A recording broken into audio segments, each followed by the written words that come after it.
Good morning, good afternoon, and good night. We are back. Our girl is back on U.S. soil after spending some time in Athens, Greece, eating olives and drinking wine on the beach. Uh, Everything is good. We didn't miss any holidays, so we don't have to wish anybody any holidays. And the best part about it is the season is here. The season is looming upon us. Tis That the feeling, season. this is like Christmas in August. The best part about it is, camp sucks. Camp, you go through a whole month and you've been hitting on the same people and you see the same people all the time. And you don't have a haircut.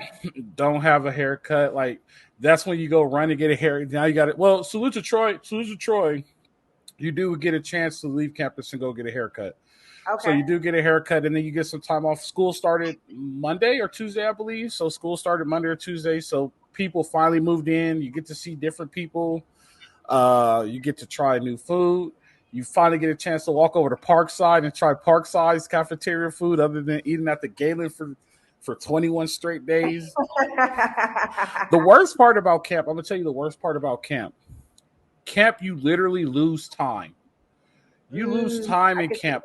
Like, so you're in camp and like you're doing the same thing every day over and over, same thing every day over and over. And then like you text people in the outside world and be like, bro, you went out last night? Like, you're tripping. And they're like, what are you talking about? It's Saturday. Of course I went out. Yeah. I've never been in camp, but obviously my husband's been in camp several times, and you become completely disconnected from what's happening in reality. Yes. But that's necessary to build championship athletes. Yeah, but also everybody's in camp at the same time. So even the worst teams are also in camp. But I mean, camp. If you could get through camp, you could get through anything. Camp for us is like this.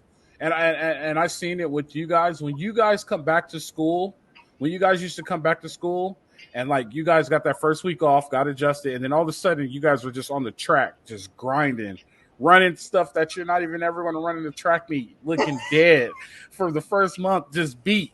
That's what camp is like to us. The only thing is you guys get interaction with students. True. We don't get any interaction like at all. Like, you know how the campus gets during the summer. I know I get some backlash, but football players just don't have the same level of discipline as track athletes, and that's just what it is. You guys coexist because of your relationships in the locker room, the relationship on the side. It's important. Where we are just disciplined to be independent. That's all. Well, because you guys get individual awards. Yes. Right. If you go to Oregon and you win the hurdles, right, and you become the national champion in the hurdles, you still are the national champion, even though your team finished 7th, right? Like at the end of the day, you're us. We all win and we all lose together. And there's very few accolades. I mean, you're either a Heisman Trophy winner or a finalist for something, and then there's everyone else. So yeah, there's some differences, but yeah, camp is rough. I had one of my athletes who just went to Illinois. And he's a freshman, and he's experiencing it. And he got some reps with the 1s and 2s, but he's like, bro, camp is rough. I saw a thing. It was a little clip. As the coach from Texas Tech, it was the first day of camp, and he said, "How you feel today? You'll never feel this way again until the end of the season. Like, so, your legs get heavy. Ask your husband about when your legs just get heavy, like, and your legs are heavy for like a good 4 or 5 days. And you're like, man, like you feel like you're running fast, and the coach is like, go, oh, yeah. And like I'm moving, like, yeah. Nah, you're definitely in quicksand. I've seen it, and now I'm out here watching. I'm training. Just a little quick pub. The number 25 team in the country, number 1 team in Michigan, the Bell Tigers. Actively, USC is recruiting our quarterback, Bryce Underwood. He's the number 1 quarterback in the nation. I just had to throw that in there. Anyways, I've been seeing our guys running the 110s. I remember Ivan and them used to have us running the 110s, and people's legs would be dragging. It's like real cement, cinder blocks on people's feet, especially the big guys. It look rough. Yeah. So camp is over. Camp is officially over. They're now preparing for San Jose State, which we'll get into and we'll discuss and we'll talk about. But before we get going, USC made a USC's been in the news all week this week. And When are actually, they not in the news? Let's well, really talk about that. hold on, but I was going to say they were in the news for a good thing this week. One of them were good. We're going to discuss both of them. One of them was good, and one of them was like about time. Both are good. Both are good. All right, we'll say both are good. Like, and so, and the other part we'll talk about. So, I think I have a legit argument. But SC hired a new AD, which is great. They hired a female AD, and also Reggie Bush is suing the NCAA. Well, he wants to get his Heisman back and defamation of character. And so we'll discuss all those, and we'll discuss Reggie Bush at the end of the show. But first, I want to get into Jennifer Cohen. Jennifer Cohen is the new athletic director at the University of Southern California. So her prior stop was Washington. And I'm just going to give when I first heard that they hired Jennifer Cohen, it came in an alert on my phone and everything happened. They hired Jennifer Cohen, blah, blah, blah. Were you familiar with who she was before? I did. I was not familiar with who she was. Like that was your girl, like you knew her, like you follow her on Instagram.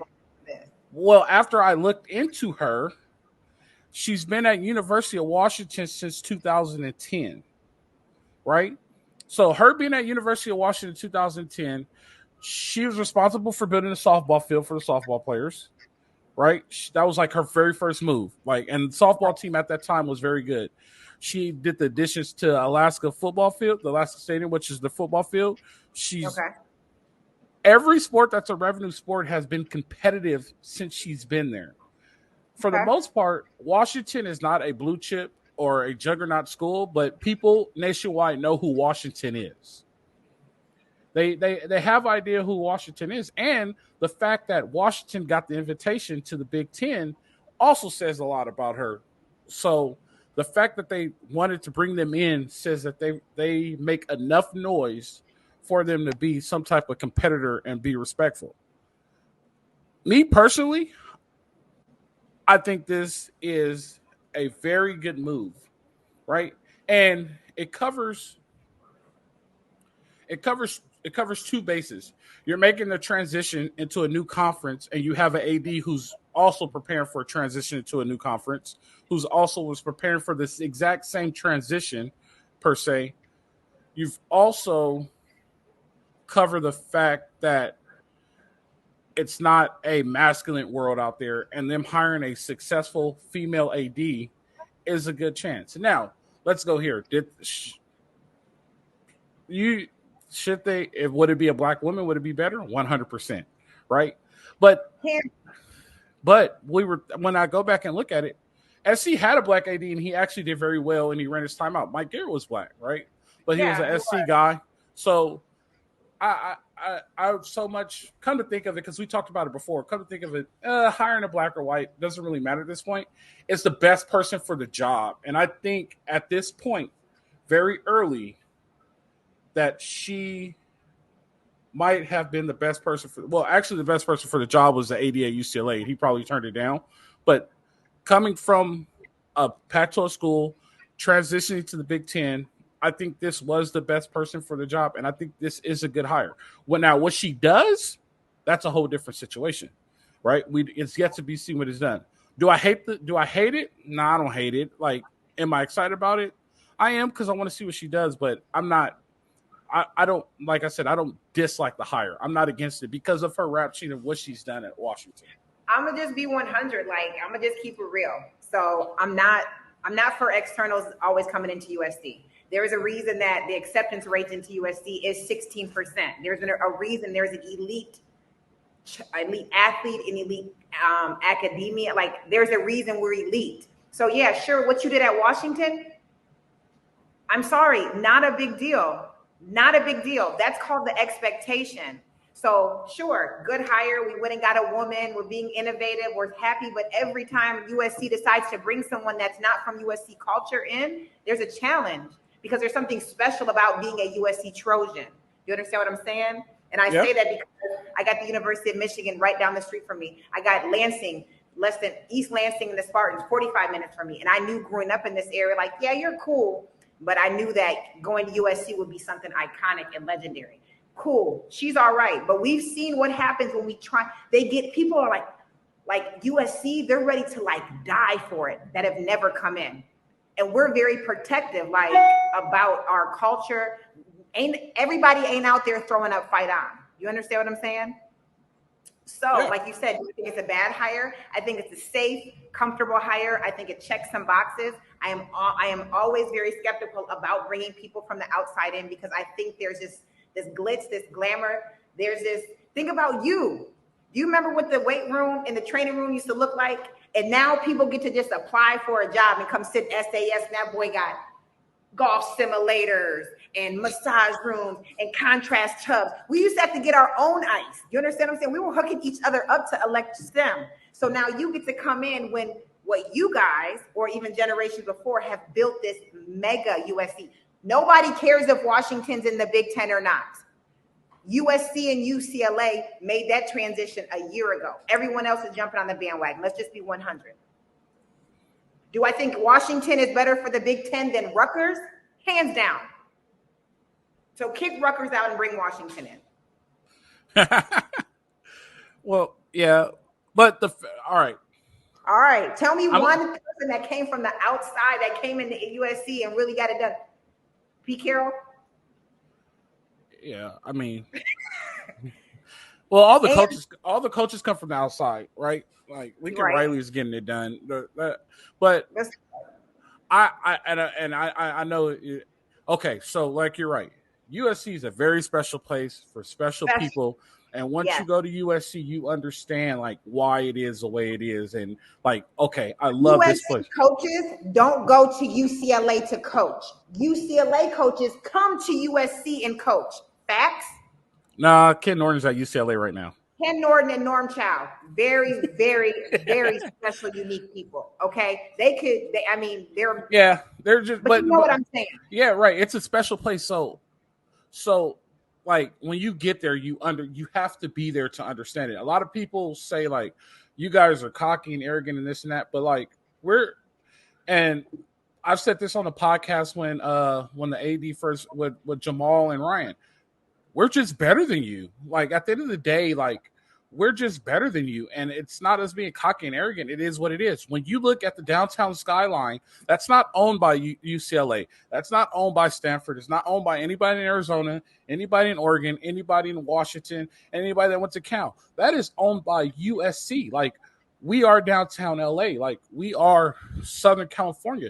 USC and Newport, you can no longer get a license plate with any type of USC slogan on it because they're all used up, right? And we're talking Newport Beach, one of the most expensive beach. Can I interrupt you with a fast fact? Fast fact: the University of Washington acceptance rate is 51.8%. The University of Southern California's acceptance rate for 2024 9.9%.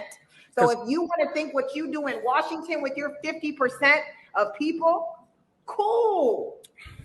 Guess what? When you come to USC, you better come right because your alumni are donating, not dollars. They're donating dollars, yen, pesos, everything. So the expectation is there. And we've seen when you don't come to USC and do right, you get chewed up, spit up, and you gum on Skid Row. Jennifer better have her shit together because Candice better have her stuff tight. Candice is gonna come see you, Jennifer. You better have it together. I'm coming. And the other part of this is when you are a USC alumni and you have a USC AD, I have been welcomed to come into that AD office. I am welcome to come into sports information. I am welcome, just like I'm no different than Matt Leinart. And probably more welcome than Reggie Bush. Let's just be real. We'll get to that. So Jen, your alumni, your whole, what are we talking about, the Huskies? Yeah. Okay, just saying. I will tell you this, though. Just want to play devil's advocate. Do it. University of Washington does have a very, very good medical school. Their medical school is very well. It's not USC's. I know. I understand that. But their medical school is – the University of Washington is a top 20 institution. They are. I would say UCLA has it better. And they're my counterpart. Right. And UCLA is a top 10 institution. So there is a little bit of – I'm just saying, like, I think I'm just keeping it 100. If you are, obviously, if you're listening to this podcast and you're about that, salute to Troy. You're about that business of USC and the exclusive membership, 9.9 acceptance rate. If I wasn't an elite athlete, I wouldn't even have been able to, the ink would have never dried on my application. So Jen, all I'm saying is you had a lot easier route to becoming the AD than I ever would have had just being a student athlete at USC. Let's keep it 100. I will say this. I will say this, and you did make a good point. So hopefully she is accepting to former athletes and former alumni of USC, because there has been, maybe I say for the past 10 years, it's kind of like we've been like shunned, like they don't want us around. And that is not, that's not who we're about. Like, we're a network, and who knows who could help who, right? Like, just me being there. And so I'm in the construction field. I'm in project management and construction. There may be somebody there on the SC football team that's taking construction management as a major. Oh, cool. I could get you an internship, apply this and that. And next thing you know, he has a career outside of football. We've been blocked off for so long. Like, in this generation, like my era, the tail end of yours really has given us that connection to outside of Southern California. So when I go places and I say, like, someone tried to press me on the football field today, like, coach, I said, bro, I want more, every type of championships than you could ever imagine. Oh, I didn't even know you went to USC, the Trojan War. Like, you understand what I'm saying? So I just don't even understand. I don't know how well, I can't even give her a par, a mulligan, or nothing. I can't give her nothing to be like, you're expected to know. You don't get to say, oh, I'm not a USC alumni. Bro, you didn't get accepted to USC. I guarantee you. Hell, Steven Spielberg got denied. You understand what I'm saying? Yeah. So my level of expectation, and you're right, like the turmoil that USC is drugged through with its athletes, it's amplified. It's on steroids, just like they're doing with my Reggie Bush.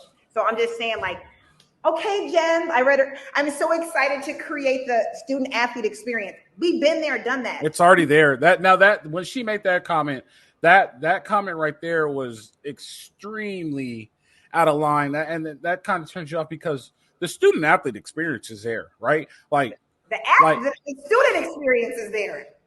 Exactly. Like the USC, and this happens everywhere, right? Especially in small towns. Like, the school fills up the town and things like that. Alabama, right? My wife went to Miami, Ohio, right? Yeah. Right. So like she was in Oxford, Ohio. Oxford, Ohio doesn't fill up. Obviously, it wasn't important enough. I'd be nodding. No. This is my wife. My wife went to school in Oxford, Ohio, right? She went to Miami, Ohio. Yeah, but like, it's a small town. Oxford, Ohio fills up for 10 months out of the year, right? Excluding holidays. The same thing happens at USC, and I don't think people realize that. Like, USC is a city within a city, because people really don't step outside of the gates, not the gates, but the perimeter of USC, unless they're going to Hollywood for a party, or unless they're going somewhere shopping. But once like school starts, that it fills up, and it's a city within a city, and everything is right there, and they're doing a better job of even putting more things right there. Like, if you go over there, like, they're making it where they got a Target, like what? Right, it was a Superior, and it was a food court with tortilla chips and shredded cheese, and say, here go your nachos. Like, so it's like they're making it to where, like, if you want to see traffic, the difference in traffic, go to SC in June and then go to SC right now. Like, there's a whole difference in traffic, because it just, like, the whole thing just fills up. So, like, you're saying an experience. We have an experience. We have traditions. We have the fountain run when you're a senior, right? Like, I don't even think, what people don't know is, like, we had a bar on campus where you could use your dining dollars to buy drinks, right? That part. That part. It had to be one of, if not the few in the country. And then we also, like, when they were redoing the student center, like, we knew they were going to redo the student center before they actually redid the student center. And like, the rumor was, oh, we're going to get a drive-in with your bike for in, and they're going to put In and Out on campus. They're going to be a Sprinkles on campus. We were going to be the first one to have Sprinkles cupcakes on our campus. I think we're one of the few schools at the time. True Religion was like the top name brand jean. They were selling True Religion in the bookstore. Like, and that's what and like what I'm saying, and it's not just knocking her, it's anyone that infiltrates or attempts to. Like, I needed her article to say, I am overwhelmed and thrilled with emotion to be accepted for this opportunity. What an exclusive, what a special, what a unique. There's nothing you can do for USC. USC doesn't need the best recruiters. USC recruits itself. Do you understand what I'm saying? 9.19% and 51%. I pulled that right off of their actual websites. So all I'm saying is she had a much easier route than me as a student athlete. Right. And so what I want to see from her is I want to see progress towards keeping up with the other schools. Right. And when I say progress towards keeping up with the other schools, our weight room was in the basement. Right. Yeah. Like we had I kind of like that grittiness about it. It's like when you walk into like a Michigan, these Ohio States, it's these big old glass things and all this hoopla, blah, blah, blah. And Michigan, you ain't beat us in a Rose Bowl championship since maybe like 89, if I'm accurate. Right, but to see that's the thing, that was us. That's what made us different, right? That doesn't work anymore with recruiting because recruiting is so nationwide now, right? When you think about, like, I was looking at the list today, like there's 60 kids from California, and there's a bunch of kids from all over. But when I was there was about 75 kids from California. You know what I mean? Like your track team, a bunch of kids from California. Recruiting is nationwide now. So if you want to convince a kid to leave his state from the school that's the big name in his state, your facilities have to match, right? And I don't know unless you're Deion Sanders. Right, and we're gonna find out. We're gonna find out real soon about the Deion Sanders hype. How you need that's neither here nor there. Let's not go down that road. But what I'm saying is, like, she needs to keep up, right? So the renovation that they put in place, that renovation needs to happen.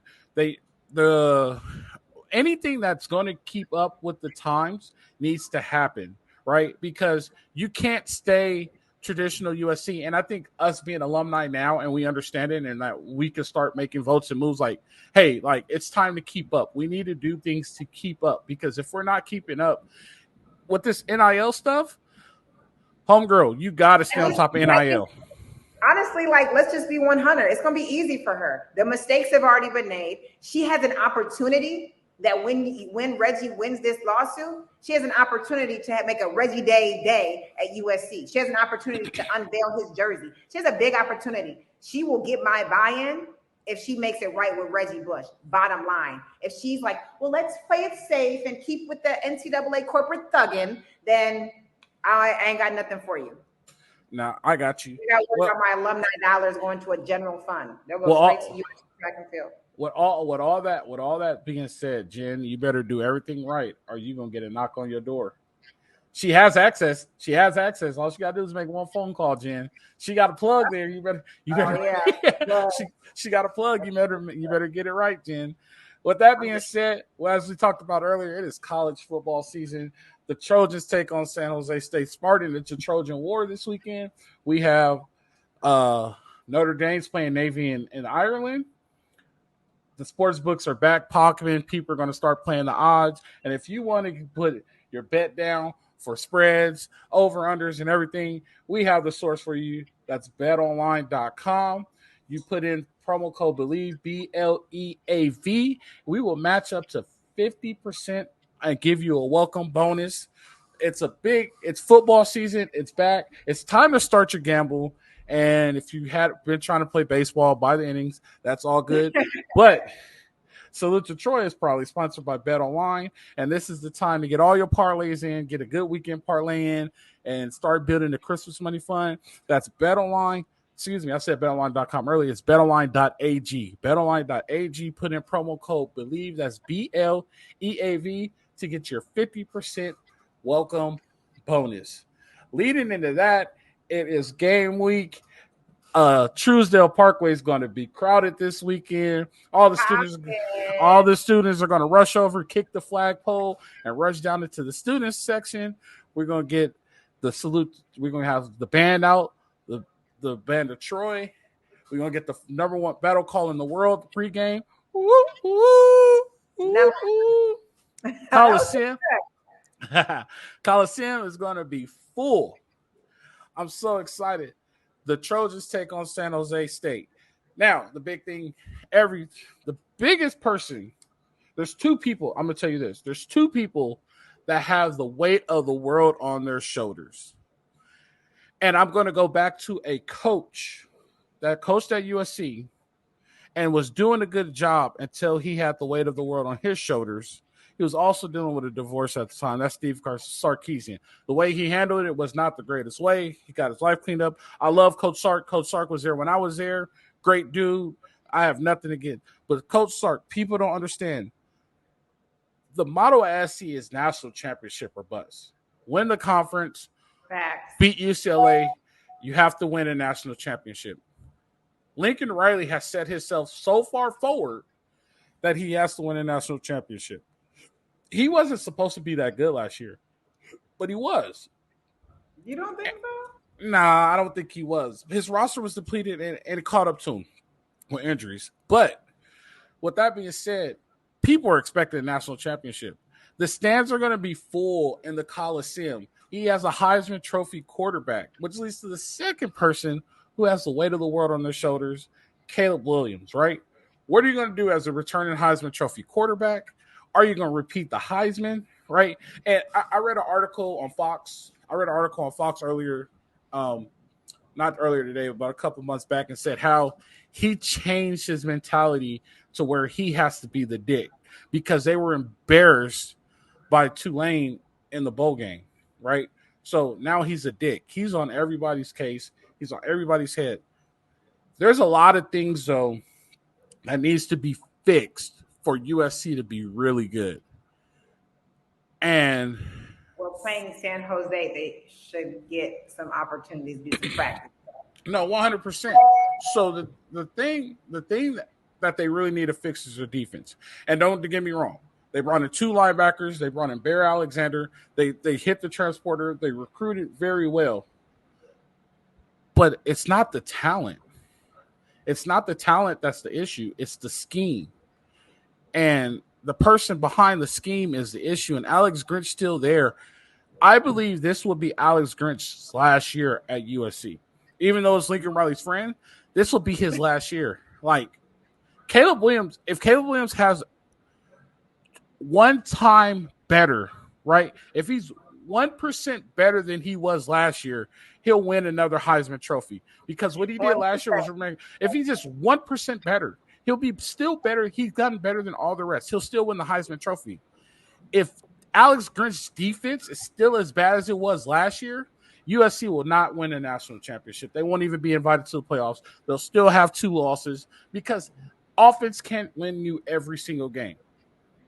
A lot has to change, and the defense has to get 1,000 times better in order for it to work. San Jose State is coming. So here's the deal, and I don't know if you ever dealt with this with track, right? When you play in-state schools, especially lower in-state schools, or you play any type of school that's in your region, because the Pac-10 for us at the time and the Pac-12, their main pipeline is California. And every kid in California feels like they deserve a scholarship to what school? USC, UCLA. And they don't get the scholarship to USC, so they want to play harder to prove that they should have recruited them, right? So San Jose State's not just coming in as a money game. San Jose State is coming in to prove something because these kids have a chip on their shoulder, right? So this is not just going to be a walkover. They're going to – okay, I was going to say this. San Jose State is going to lose by like at least 40 points. We understand that part, and we get it. But it's the first 7 minutes of the game that I'm really paying attention to. The first few possessions that I'm really paying attention to. Absolutely. Are you going to come out and be a national championship team, or are you just going to play down to level San Jose State because you think San Jose State sucks? Absolutely. And I think you're right. Lincoln Riley has to activate that. Like, that's that red button on the Batmobile.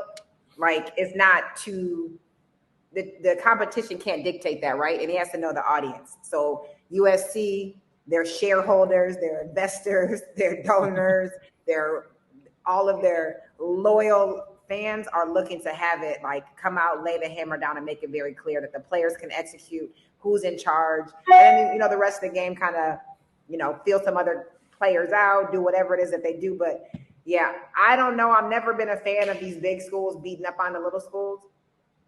But I know they get a good payday for it. So, And that's why the little schools do it. absolutely. However it goes. I mean, I am looking. I'm going to have an open bind with Lincoln Riley. I feel like he's definitely utilized that transfer portal. So I'm kind of like, you got to manufacture your team a little bit. So this isn't old school recruiting days where you got to go into the hood and pick people up. USC's recruiting for itself. I will say this: he did a good job. He did a good job with filling holes that he needed to fill immediately with the transfer portal. That was an excellent job. Like, he needed new linebackers, and he filled those holes immediately. And I thought that was excellent.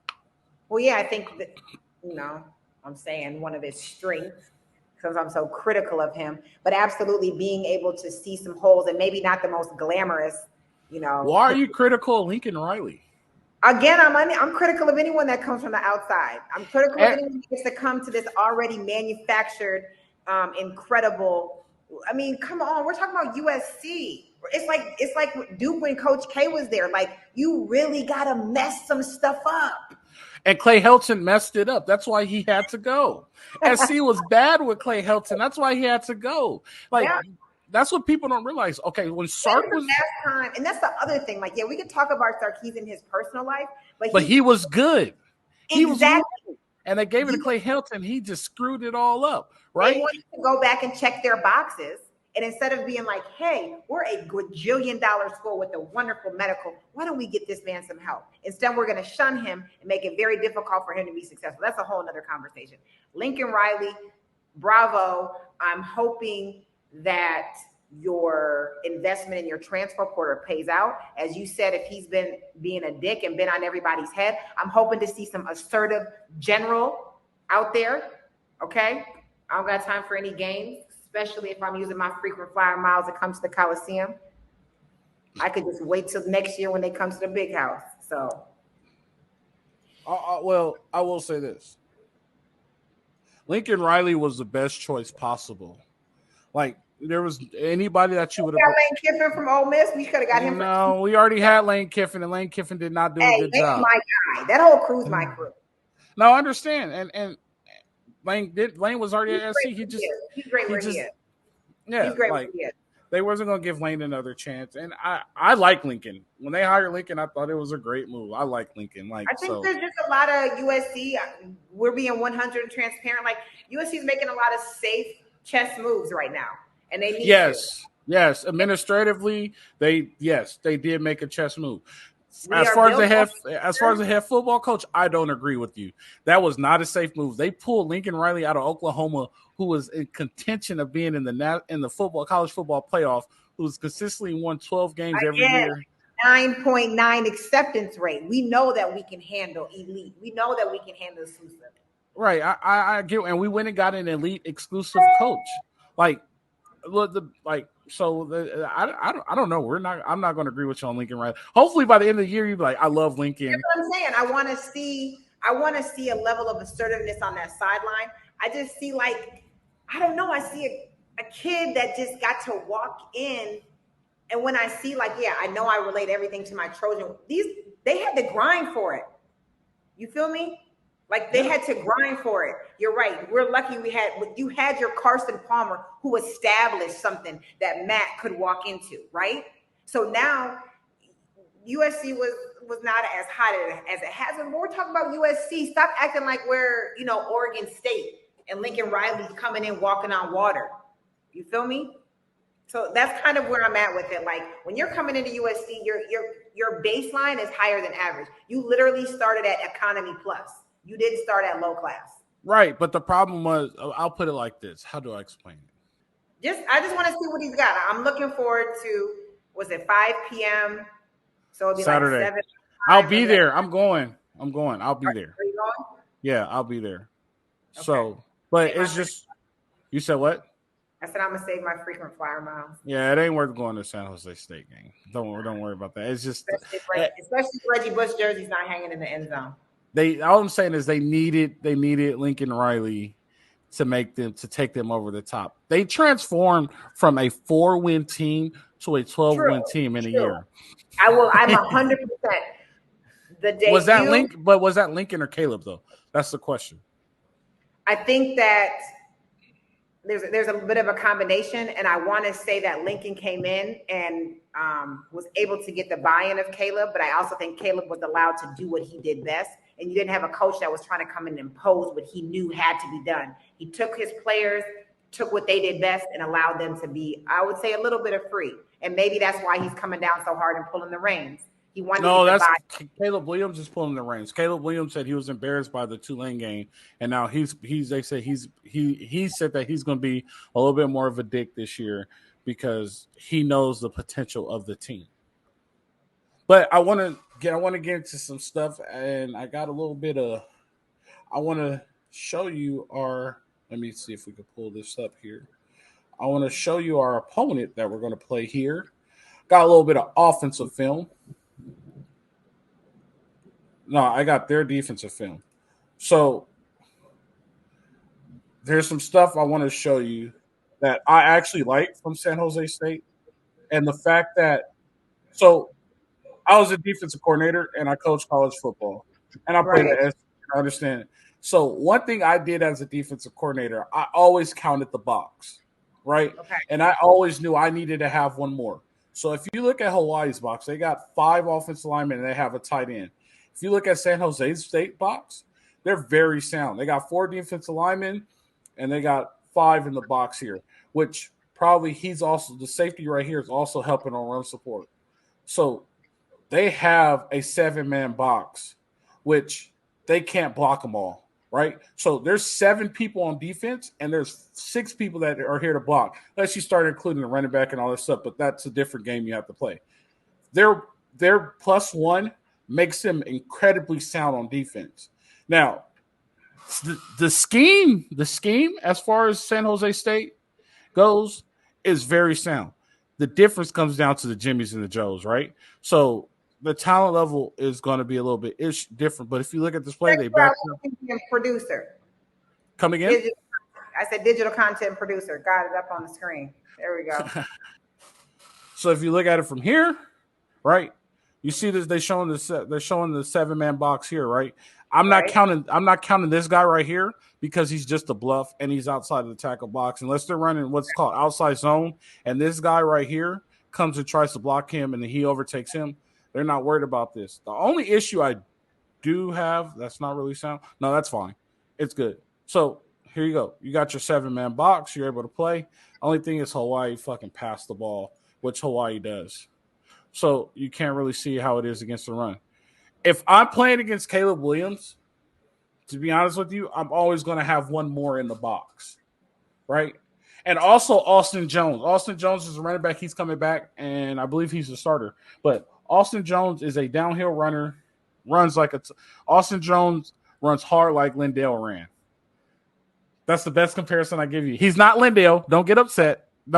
He's not Lindale. I'm not saying he's Lindale, but he's gonna run downhill and he's gonna make a play any way possible, right? So that's the thing I like about Austin Jones. So me scheming against USC, I'm always gonna have at least one more in the box, right? So here is where SC is gonna make their money. I got 5 offensive linemen, and then I have pretty much nobody in the box. Right, so if we go to the end zone, let me see if I can get this to the end zone. If we go to the end zone, I'm going to point out the issue. There's an issue here, right? There's an issue here. Good eyes. Well, I mean, I did it for a living and I played it. You know what I mean? Regular everyday people at home can't see the gaps. You immediately identify it. There's an issue here. There's an issue here. So people are going to say, well, what about 78? If he's playing a true zero, which when we run it, we'll see. If he's playing a true zero, he's just gonna play straight back and try to reestablish the line of scrimmage, which is fine. There's also an issue here because this is a 2-on-1 block. You could say this guy right here, this guy's gonna play the pass because they're trying to put more guys in the pass game. They have completely annihilated the run game. You can't do that on any down and distance against USC because their ability to break a big play in the run game, right? So we'll get to the pass game and we'll look at the wide film, but that's something you can't do. Now, He slid over and he's playing this gap. That's fine. Now, that's really a problem because now look at this gap right here. Who's covering that gap? Are you going to slant these two guys? Okay, that's fine. But you got this guy here in the hole trying to take away slant. He's out of the play.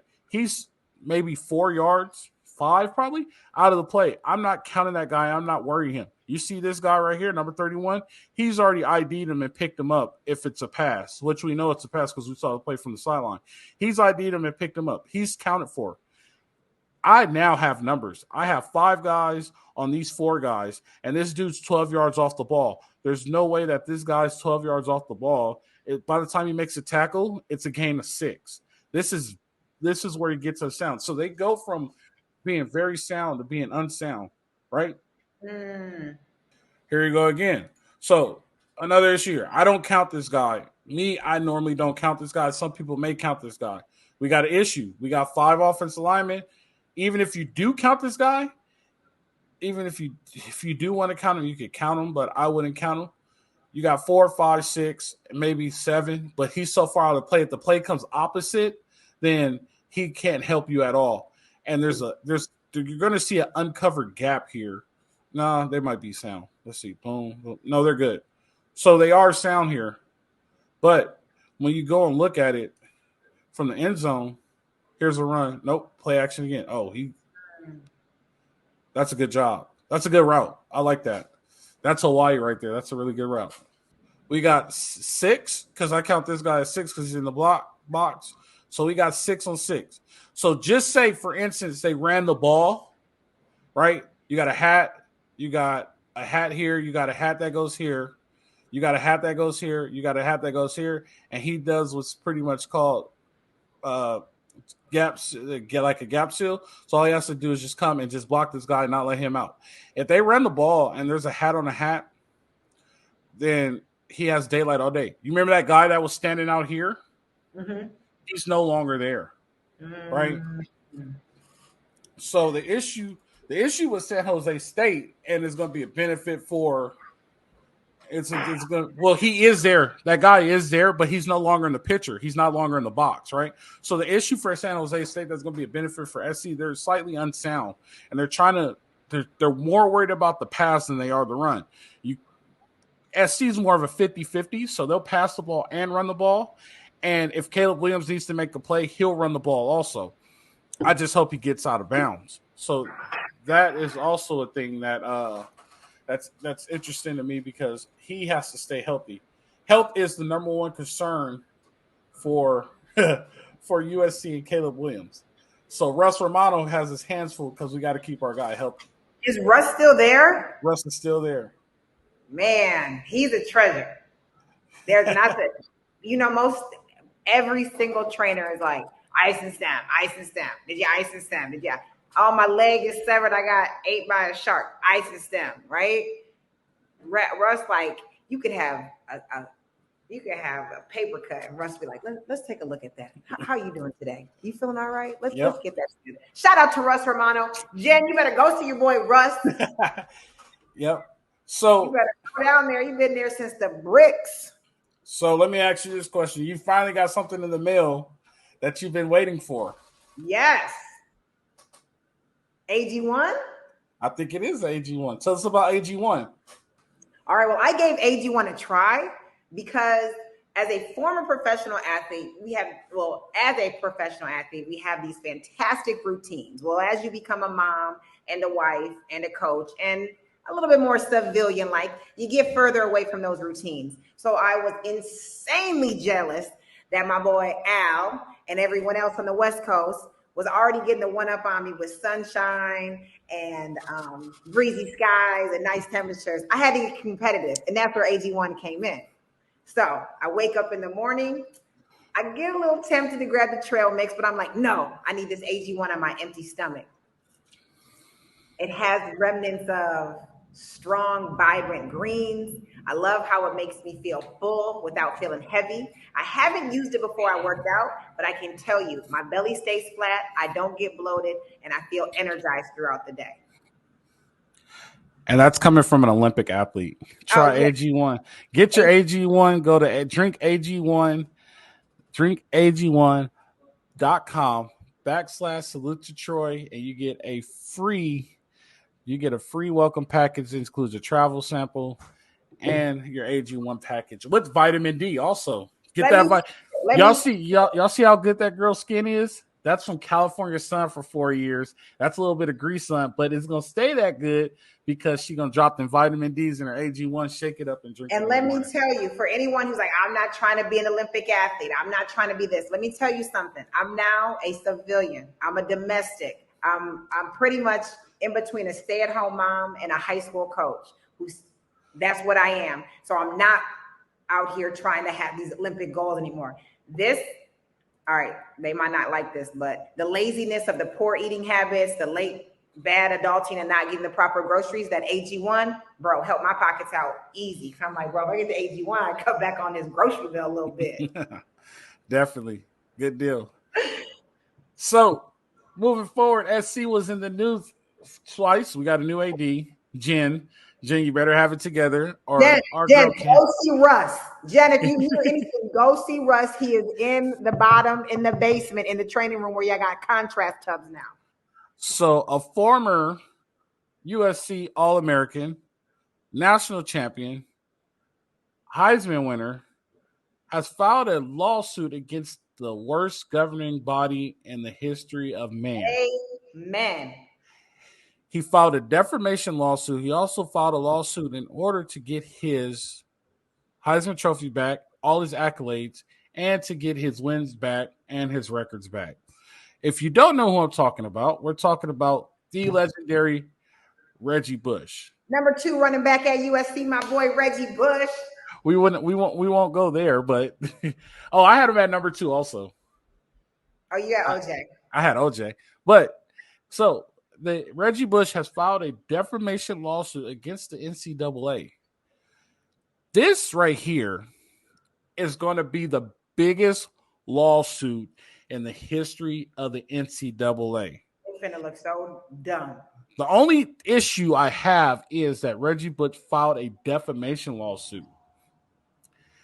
I don't think they defamed him.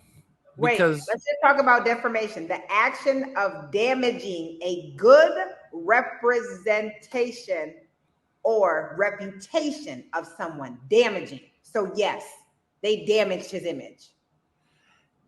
Okay, I'm going to ask you some questions because I knew you were going to be ready for this one. When I sent you the text, she's like, what are we talking about today? I said, we're talking about Reggie. Yes, I knew you was ready. Let's go.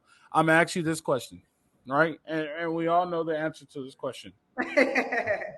Did Reggie Bush stepfather accept the house from the agent? I need to see evidence that supports that. I need to see evidence. I need evidence. All right, because in this country, we're innocent until proven guilty. Unless you play for the NCAA. Unless you play for the NCAA, and let's not get it going that you were in college. How old were you in college? 18. So I was 17 when I went to college. Damn near got kicked out several times. So your mom had to sign your NLI. My mom had to sign everything up until October 26th of my year. My issue is with your boy Reggie, like misguided, trusted those around him. I don't like that they're fueling his intentions were ill. So yes, defamation by fault. You took a 7th and 18, 19, 20-year-old and you drug him. And now this gentleman has children who don't maybe know him as the Heisman Trophy winner. He's in the streets and the people that love to see people fall. Oh yeah, your dad cheated. Your dad's pretty much a Barry Bonds. So let's talk about, there you go. Let's talk about that, right? He did not cheat. He didn't cheat at all. That's the issue that I have with the whole fact that people said Reggie Bush cheated.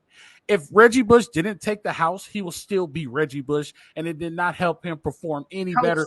Say it again. Say it again. If he never took the house, he would still be Reggie Bush. If Reggie Bush was living in L.A., the house that was quote-unquote, we'll go down Candice Road, the house that was quote-unquote that we need evidence for, that was taken by the stepfather, was in San Diego. Reggie Bush did not cheat. He was going to be Reggie Bush regardless of if he had that house or not.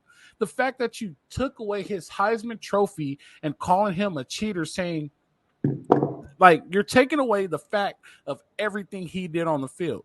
And there's not one thing that he did on the field that was affected by taking that extra benefit. That right there is the worst thing that I've ever seen. Now I'm really going to pitch. Does O.J.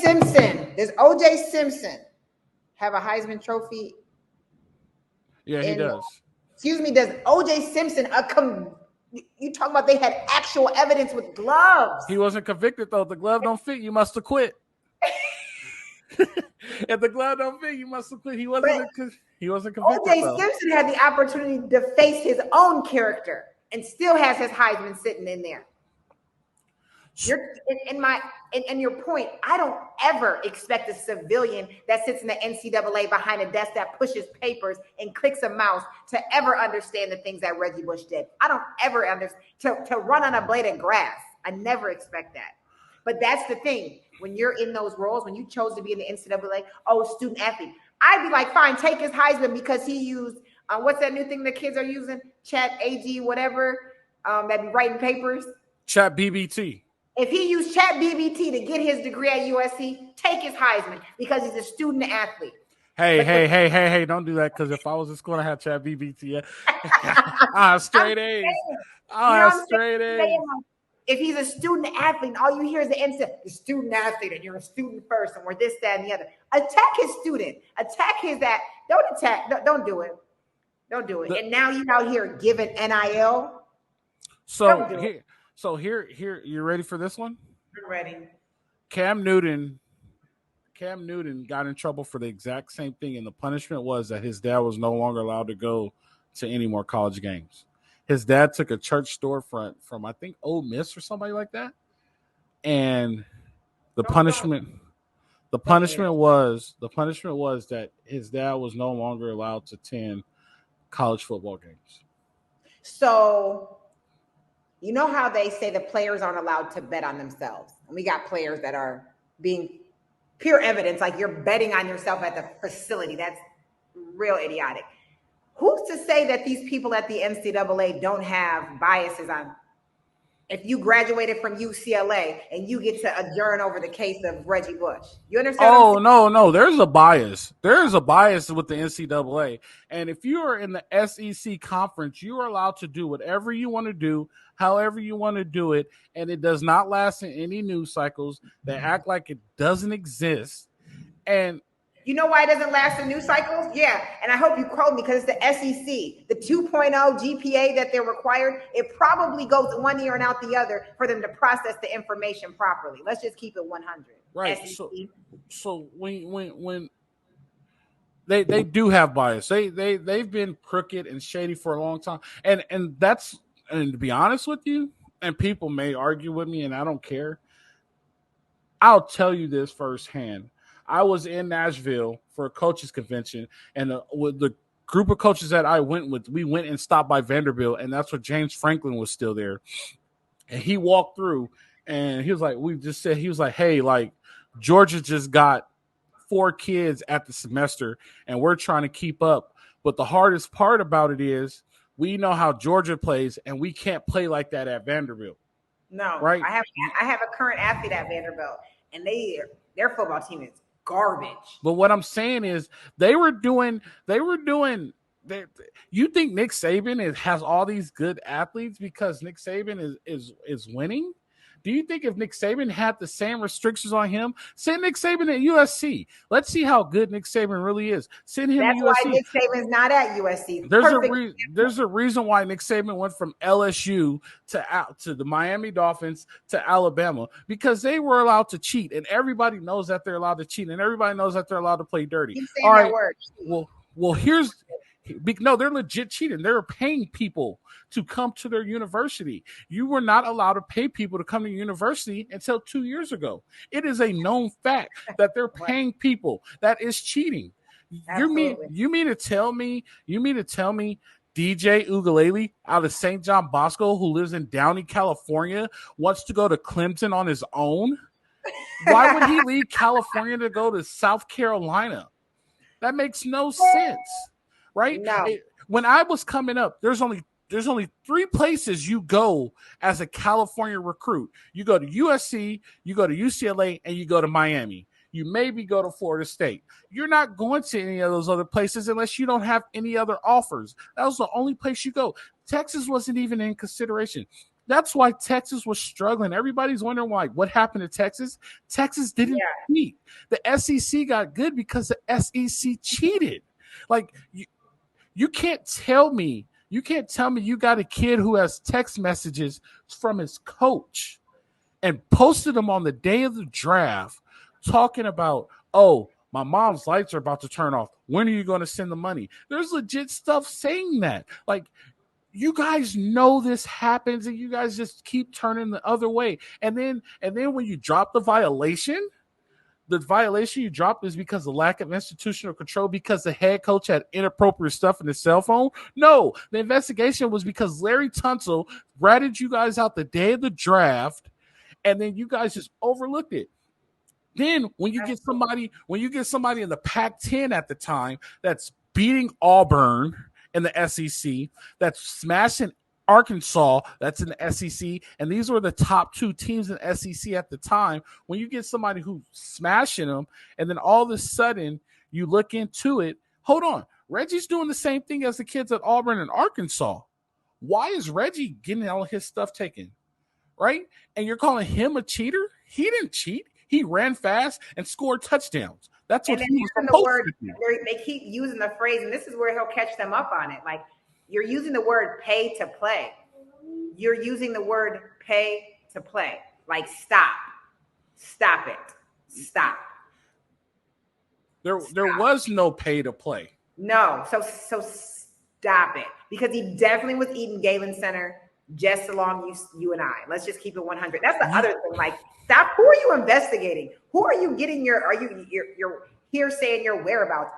Ask me. Because he was definitely at 29th and Vermont at my apartment. Okay. Well, here's the thing too. If you want to know what pay to play is at USC, I will tell you guys what pay to play is at USC. Pay to play is we took advantage of those rich girls and they let us drive their expensive cars and they took care of us. That was our pay to play. And we were allowed to do it because we were allowed to drive our girlfriend's car. They were allowed to buy it. That's not an NCAA violation. Is it my fault that the girl that I'm involved with, her dad is worth $1 trillion and I'm driving some type of Mercedes? How much? $1 trillion. And I'm driving a Mercedes? No, that's not my fault. Is it my fault that Walmart's great-granddaughter goes to my school? Not at all. Not at all. Is it my fault that my next door neighbor's grandfather created Mickey's Liquor and sold it to a big distributor? Now they're just wealthy, right? Like, that's not my fault.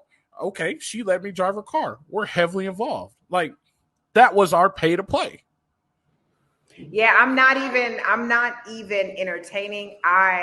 When I saw that come across CNN, a credible, and I will say credible news source, I was like, absolutely for the perseverance. But I am a little bit skeptical. So I don't see when they released, not that I'm pubbing anyone, Big Noon Fox released their cast, and Reggie wasn't part of that. And I'm really hoping that Reggie decided not to renew his contract, or are people disassociating themselves with him because he's pursuing this?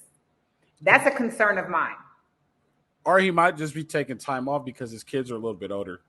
I'm hoping like he's going back to school. He's taking care of life. He's doing whatever. I like Ingram. I'm cool with that. I was just like, I don't want to see people disassociate themselves with Reggie. He has always been a stand-up, class act gentleman, bottom line. And they're dragging him like he's Barry Bonds. And here's what people do not know about Reggie Bush. Reggie Bush had like a 3.5 GPA at the University of Southern California. And he graduated. That's what I'm saying. And it wasn't even in sociology where they try to put all the athletes in. He had a political science degree. Reggie Bush can be a politician. Like Reggie Bush. Don't play with him. Hey, Reggie, Bush line art 2024. Let's do it. He could have been a politician. He could have set himself up to go to law school. Like, it's not like he just has a run of the mill degree. He has a legit degree. Absolutely. Don't sit up here and make it seem like, all right. And you have a great point, right? O.J. Simpson defamed his character. Even if he was innocent, he put himself in the situation. He also did go to jail for breaking into the hotel room to get his stuff back. Everybody knows OJ is not a great person. OJ got kicked off the field when I was at practice one day because they don't want OJ on USC's campus, right? Reggie Bush deserves to be on USC's campus. Reggie Bush is an icon. He's one of the greatest running backs to ever step on the campus.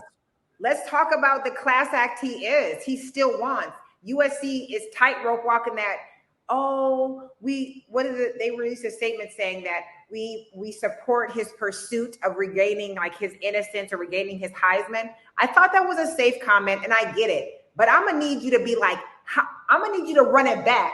How much dollars you made off of that jersey? How much money that man made you for that university? How much money that young man made you for that university? And even now, when you say Reggie Bush, iconic.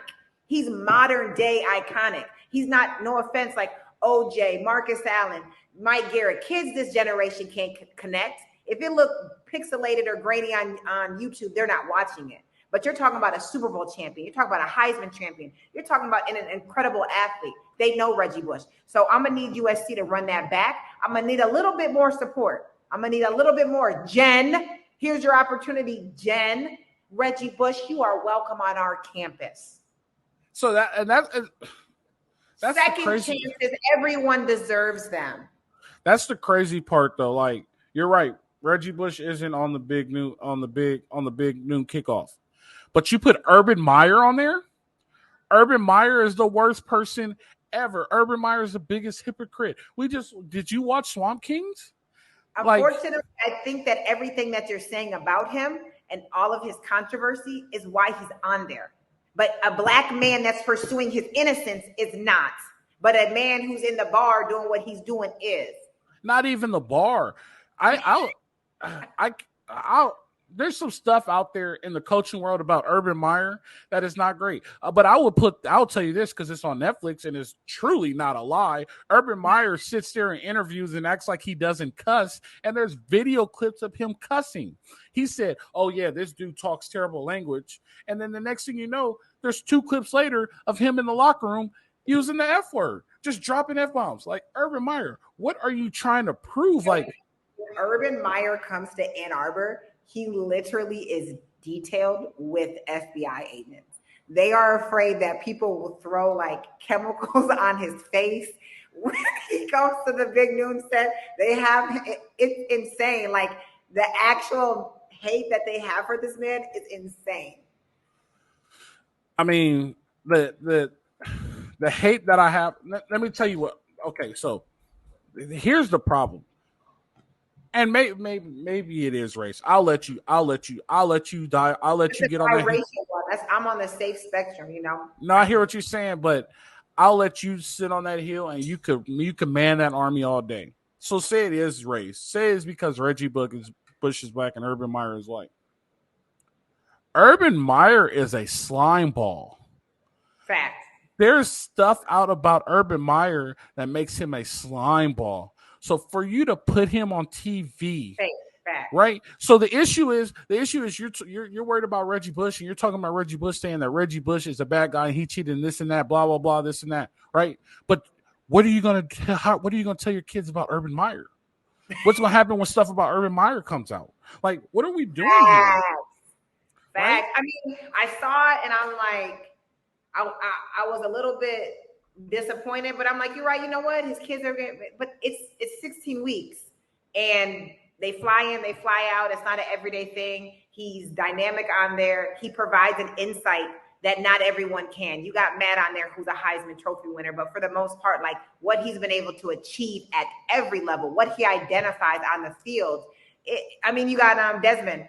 He's within that same realm. But so Reggie Bush isn't coming back because of a contract dispute. So they couldn't agree on money. I don't believe it. I believe that that's a safe way to say, hey, he's got a lot going on with him. I don't know if it's good PR for us. But this came out June 9th.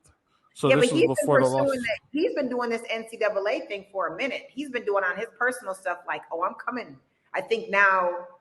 I mean, I don't know the timeline. Wait until you come out here and you see the billboards. There's billboards all over Southern California. I saw some telling Reggie to give his Heisman back. Like, give it back. So here's what I do know about the NCAA. Once you back the NCAA into a corner, they give in. They give off a tough exterior and they give off a tough front, like they're not going to budge.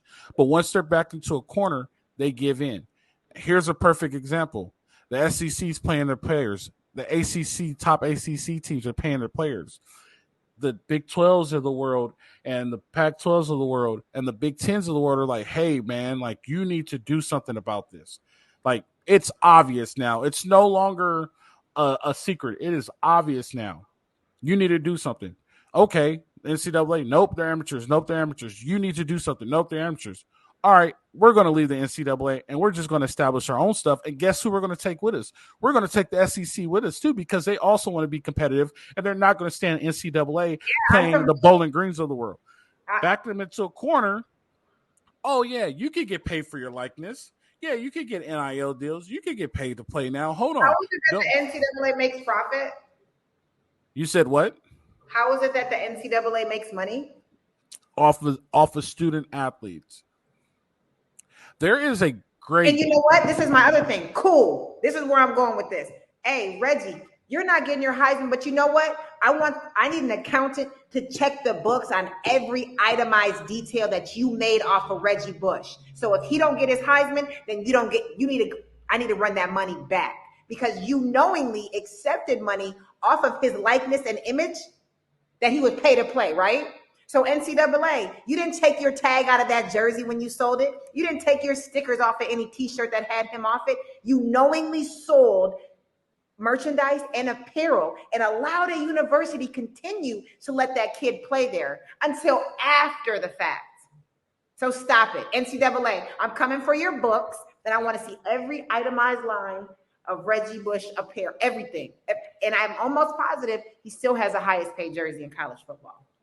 There is a documentary out on ESPN that talks about the NCAA and their method of the NCAA. And when the NCAA was very first governed, the very first commissioner of the NCAA, and this is on the documentary, and they have recordings of him saying that college football athletes are very, very close to slaves, and you have to keep the slave mentality on college football athletes. I already knew it. I knew it because it's.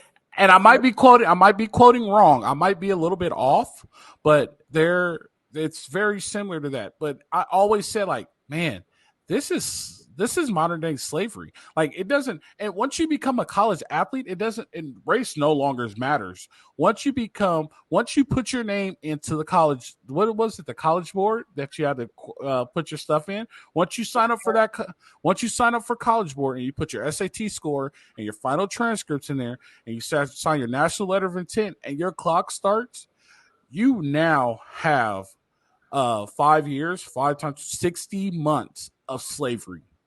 Right? It's legit 60 months of slavery. I can make billions of dollars off of you because I'm a not-for-profit and I get tax cuts. Billions of dollars off of you, and you can't make $1. So give the man his stuff back. And this is where they're going to mess themselves up. All their nonprofit things, once that stuff goes to court, now you do have to open those books. So I guarantee you someone's going to challenge that. Them and the NFL, if they can settle, then that means they don't got to open their books and disclose it. But if we want to keep with facts and evidence, Reggie, tell them to run back those QuickBooks. Okay, I'm guaranteed it's on somebody's drive, and I want them to look through what it would be 2003 through 2007, and I want to see every dollar that you made off of Reggie Bush and the University of Southern California. Bottom line. Yeah, well, I'll put it like this. When I played in the Rose Bowl, the very first Rose Bowl I played in, I'll just say the first Rose Bowl I played in. The very first Rose Bowl I played in, at that time in 2007, my freshman year, 2007, the first Rose Bowl I played in against Michigan, we made $17 million just in the Rose Bowl. I remember. It made me vomit in my mouth when you said that. Now keep in mind, This is after Reggie and Matt played against Texas. We were the number 2 team in the nation. So that means at that time we had 90,000 in the Coliseum consistently, right? So all the profit, people enroll into your school when your key sport is very good. People go to Duke because their basketball team is good. People go to SC because their football team is good. There was a time when Roman was down at SC. Guess when that was? When SC wasn't very good. Well, guess what? Enrollment's back up. I saw something on SC's Instagram that they had like 97% over the enrollment. There were so many people who were told no this year. 1 year, all of a sudden, their enrollment just shoots through the sky. That's insane. And you know what? Hey, Jen, here's your opportunity to do something. You got Reggie Bush, you got the NCAA, and you're a private institution. So you don't need NCAA dollars. You understand? You got United Airlines money in that. I don't know if they're still in there, but you got big bread. It is. They got a big contract. It's like a 3-year. So United Airlines, they're an international company who's probably investing multi-million dollars. American Airlines. American this year? It's American. No, you're right. United. I'm looking at the schedule right now. United Airlines Field. Yeah, it's United. So, like, what are we talking about? Well, after all this class, there's things that we need to know. Jen better have her stuff together or Candice is going to get her. Coming. San Jose State does not have a very good box, and Caleb Williams and Austin Jones is going to run all day on them. And Reggie deserves his Heisman back. How do you feel about that summary of tonight's conversation? Period. AG1 keeps that good tummy flat and the grocery bill down. There you go. AG1 keeps Candice's grocery bill down. That's excellent. My grocery bill is not down. I have a 9-year-old and a baby who eats like a puppy dog. So blueberries are expensive. That dude loves blueberries. I don't know what it is about blueberries. It's expensive. You might as well eat gold flakes. You said what? You might as well eat like gold flakes. Like, you know how they have gold flakes they put on people's food? You should probably just eat that instead. Because of blueberries? Because California is so expensive. Ah, man, you make good money. It's affordable. Candice, it's been fun. It's happy we get to catch up again. We get to do it again next week. This has been the Bet Online Salute to Troy podcast. We love you guys. It's been fun. We got a game this weekend. I'm so excited. We got a game this weekend. Football's back. You know how it goes. Live free, fight on. Thank you guys. Let me get in there.